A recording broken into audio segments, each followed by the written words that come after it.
Perhatikan kalimatnya. Aqimis shalah. Tunaikan salat dengan benar supaya dapat manfaatnya. Liduluki syamsi. Dari matahari mulai tergelincir, zuhur maksudnya. Ila ghasaqil laili, sampai tiba malam gelap, isya maksudnya. Zuhur, asar, maghrib, isya. Apa yang belum ada? Subuh, fajar. Sekarang perhatikan. Zuhur, asar, maghrib, isya tidak disebutkan namanya. Isyarat waktunya saja. Saat masuk ke waktu fajar, masuk waktu subuh, disebutkan langsung dengan namanya. Wa Qur'anal Fajr. Fajarnya disebutkan. Di sini saya ingin sampaikan inti yang paling penting dari ceramah kami. Yang tadi muqaddimah tuh, sekarang intinya. Lihat sini. Wa Qur'anal Fajr. Dan salat serta bacaan di waktu fajar. Perhatikan baik-baik. Allah bisa mengatakan begini karena wawunya ataf, diikutkan pada hukum sebelumnya. Aqimis salata liduluki syamsi ila ghasaqil laili wal fajri, bisa. Atau wal fajra, bisa. Tapi kenapa kemudian ditambahkan dengan kalimat Quran? Ada sesuatu yang istimewa di waktu fajar yang tidak ditemukan di waktu-waktu yang lainnya. Zuhur itu penting, asar itu penting, maghrib penting, isya penting, tapi subuh waktunya punya sesuatu yang istimewa. Kata Allah, waktu subuh itu bukan sholatnya saja yang penting. Dan sholat, kembali ke sholat. Quran, bukan cuma sholatnya, tapi ada sesuatu yang istimewa di waktu fajar. Apa itu? Quran. Quran. Ada Al-Quran, ada Quran. Beda. Saya ulang. Ada Al-Quran, ada Quran.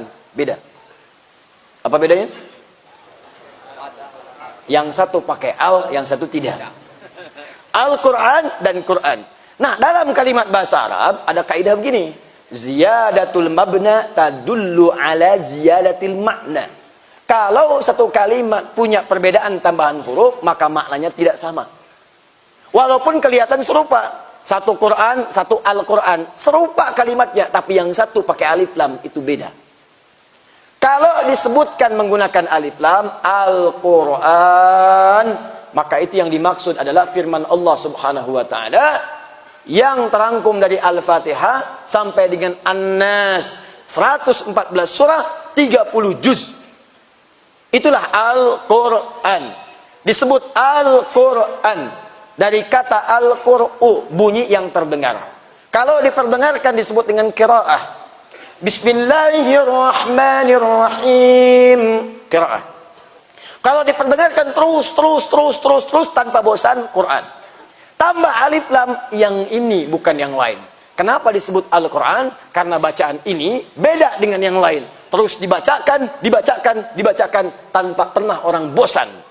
Silakan Anda cek. Apakah pernah ada orang mengatakan pusing karena baca Al-Quran? Saya tanyalah sama Bapak Ibu sekalian. Dalam sehari, berapa kali baca Al-Fatihah? Coba. 11 atau 12? Yang 11 angkat tangan. 12? 13? 14? 18? 17? 17 kali baca Al-Fatihah. Al-Fatihah, Al-Quran bukan? Al-Quran, 17 kali sehari. 7 ayat diulang-ulang.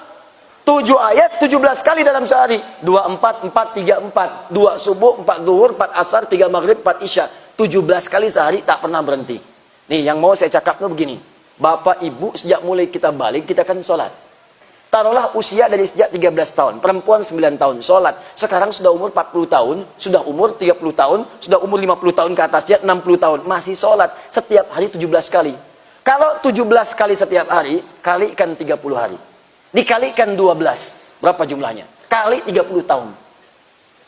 Jadi selama ini orang tiap hari baca Al-Fatihah, baca. Tapi tak pernah ada kasus orang pusing, orang kena migrain karena Al-Fatihah. Sila tanya datang ke rumah sakit. Dok, adakah orang datang mengadu ke sini? Saya pusing, Pak. Kenapa? Baca Al-Fatihah tiap hari. Tapi buku lain silakan cek.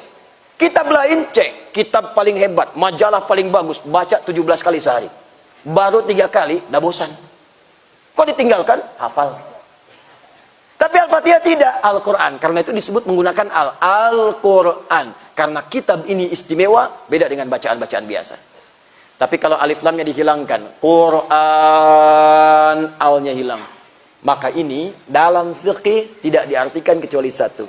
Semua bacaan-bacaan yang kita sampaikan untuk mendekat kepada Allah. Quran.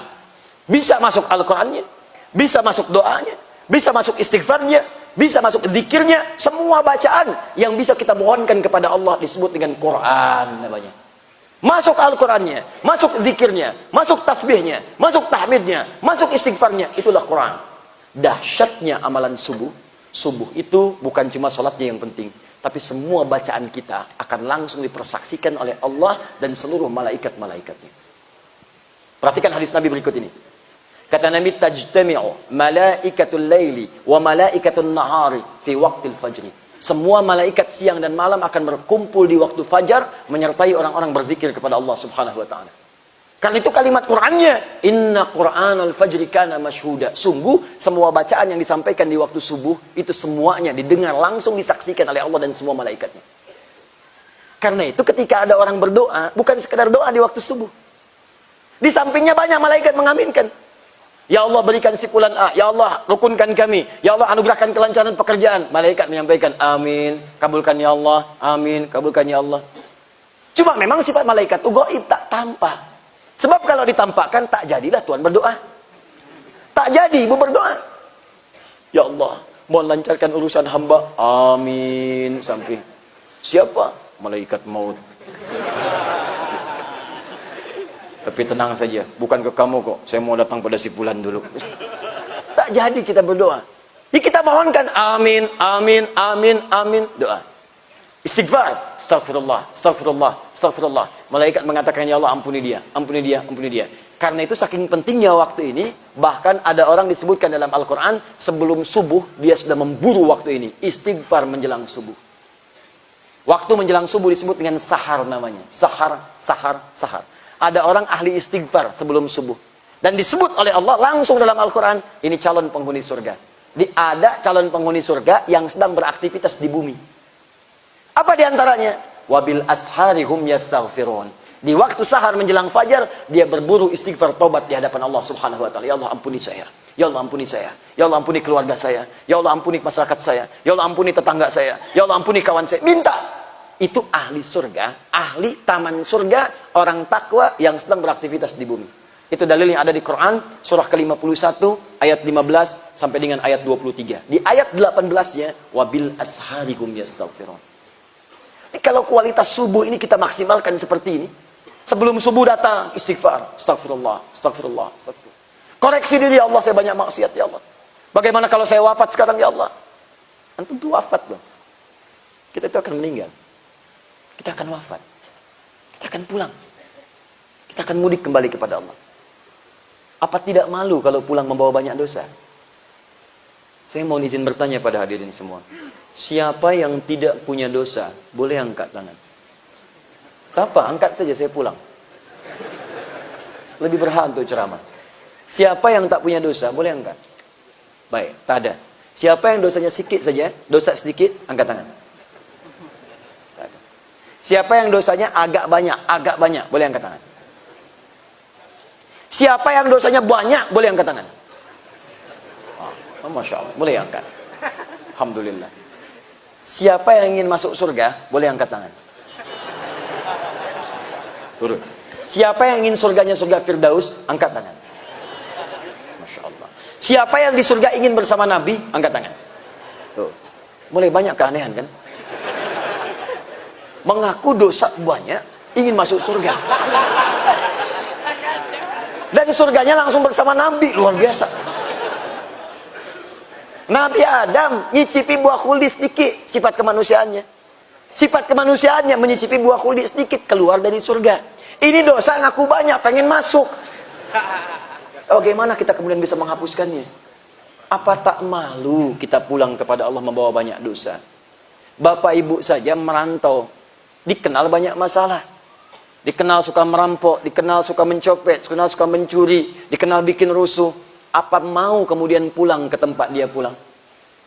Apa dengan nyamannya pulang kampung? Apa seenaknya kemudian pulang? Dan maaf, apakah saat pulang akan diterima oleh masyarakat? Apa diterima oleh adat?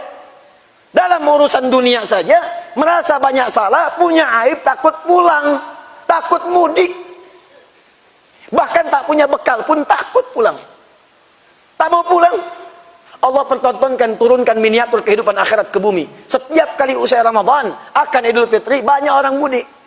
Orang perantau Minang pulang ke Minang, pulang. Tanyakan, kenapa mereka berani pulang? Karena punya bekal. Berani pulang kampung. Orang yang tak punya bekal, malu pulang. Saya tanya pada seorang, kenapa kamu nggak pulang? Saya tak punya bekal, Ustaz, malu pulang. Tak punya bekal, malu pulang. Urusan dunia.